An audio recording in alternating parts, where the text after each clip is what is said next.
শুভ সন্ধ্যা বন্ধুরা। বহু পরীক্ষার্থীরাই একটা প্রশ্ন তো আমাকে বারবার করে জিজ্ঞাসা করে থাকেন যে আসন্ন মিসলেনিয়াস পরীক্ষার জন্য স্ট্যাটিক জিকের কোন অংশে জোর দিয়ে পড়তে হবে। এবার স্ট্যাটিক জিকের জন্য কোন কোন অংশগুলো আলাদা করে পড়তে হবে সেটা নিয়ে আমি একটা বিস্তারিত ভিডিও পরবর্তীকালে করব, কিন্তু আজকে যেটা বলবো সেটা হচ্ছে স্ট্যাটিক জিকের মধ্যে কোন অংশটা সবচেয়ে গুরুত্বপূর্ণ বলে আমার মনে হয়েছে, যে অংশ থেকে স্ট্যাটিক জিকেতে মিসলেনিয়াসে প্রচুর প্রশ্ন আসে। সেটা হচ্ছে বিভিন্ন ধরনের গুরুত্বপূর্ণ সাহিত্যভিত্তিক চরিত্র এবং সেই সমস্ত চরিত্রগুলো কোন কোন লেখকদের তৈরি করে দেওয়া। আবার বলি একবার, বিভিন্ন গুরুত্বপূর্ণ সাহিত্যভিত্তিক চরিত্র এবং সেই সমস্ত চরিত্রগুলো কোন কোন সাহিত্যিকদের রচনা, এই বিষয়টা নিয়ে আমি আপনাদের সামনে উদাহরণ তুলে দিচ্ছি। যেমন ধরুন, পরীক্ষায় জিজ্ঞাসা করা হলো যে স্ত্রী চরিত্রটা বঙ্কিমচন্দ্রের রচিত কোন উপন্যাসে আছে?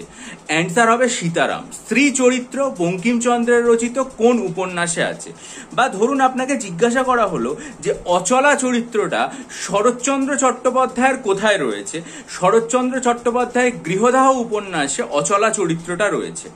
আবার ধরুন আপনাকে জিজ্ঞাসা করা হলো যে নিরুপমা চরিত্রটা, এটা আমাদের সকলেরই খুব পরিচিত, রবীন্দ্রনাথ ঠাকুরের লেখা যে দেনা পাওনা গল্প, সেই গল্পের মধ্যে রয়েছে।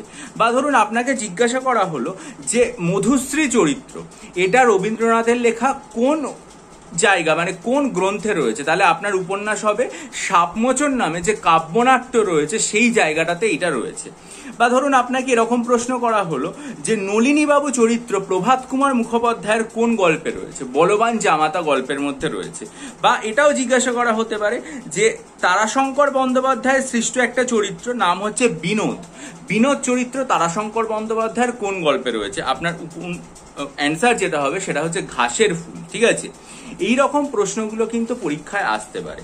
শুধুমাত্র যে বাংলা থেকেই আসবে তার কোনো ব্যাপার না, ইংরেজি থেকেও আসতে পারে, শেক্সপিয়ারের চরিত্র আসতে পারে, লিও টলস্টয়ের চরিত্র থেকে প্রশ্ন জিজ্ঞাসা করা হতে পারে, আগাথা ক্রিস্টি থেকে জিজ্ঞাসা করা হতে পারে। ঠিক আছে, লর্ড টেনিসনের থেকে জিজ্ঞেস করা হতে পারে। এই জন্য আমি একটা জিনিস মনে করি, সেটা হচ্ছে যে আমরা স্ট্যাটিক জিকে যে সমস্ত অংশগুলো পরীক্ষাতে মিসলেনিয়াসের জন্য পড়ে যাব, সেখানে তো সবকিছু পড়বে, আমরা সেটা নিয়ে বিস্তারিত আলোচনা করব, সেগুলো তো আছেই, কিন্তু এই অংশটা যে কোন কোন চরিত্রগুলো বাংলা সাহিত্যে বিখ্যাত, সেই সমস্ত যে বিখ্যাত চরিত্র সেগুলো কোন সাহিত্যিকদের সৃষ্টি করা।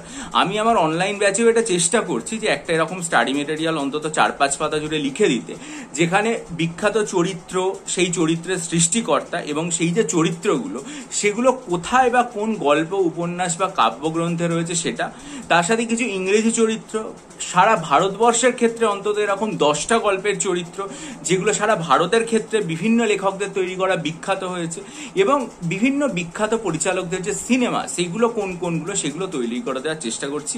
আমার যে অনলাইন জেনারেল স্টাডিজ ব্যাচ, যেটা সেপ্টেম্বর থেকে শুরু হয়েছে, সেখানেও আমি এখন তৈরি করছি, ভবিষ্যতে দিয়ে দেবো যাতে এগুলো সুবিধা। এবং আপনারা যারা নিজেরা পড়ছেন, এগুলো কিন্তু যে কোনো রকম আপনারা স্ট্যাটিক জিকের বই যদি ঘাঁটেন তারা দেখবেন এটা পেয়ে যাবেন, কারণ এই অংশটা থেকে কিন্তু মিসলেনিয়াস পরীক্ষাতে অন্তত 4 থেকে 5খানা প্রশ্ন অনেক সময় এসে থাকে। এবং আমাদের এই পরীক্ষার ক্ষেত্রে যেহেতু 2 নম্বর করে এক একটা প্রশ্ন, মোটামুটি 8-10 নম্বর এটার উপর নির্ভর করে, যেটা খুব গুরুত্বপূর্ণ। তাই আজকে আমি এটা বলে দিলাম। ভবিষ্যতে এইরকম সমস্ত আপডেট পাওয়ার জন্য চ্যানেলটা সাবস্ক্রাইব করে নিন। আর মিসলেনিয়াস পরীক্ষার জন্য আমি 19টা মক টেস্ট এবং ক্লার্কশিপের জন্য 11টা মক টেস্ট তৈরি করেছি। যদি কেউ সেটা নিতে চান, এখনো পর্যন্ত বহু পরীক্ষার্থী নিয়েছেন, তাহলে ভিডিওটা 26শে মার্চ ভিডিও আপলোড করেছিলাম, সেটা খুব মনোযোগ দিয়ে দেখে আমার সাথে ইমেলের মাধ্যমে যোগাযোগ করুন। ভালো থাকুন, সফল হন, বিজয়ী হন। চ্যানেলটা সাবস্ক্রাইব করে রাখবেন। ভালো থাকবেন।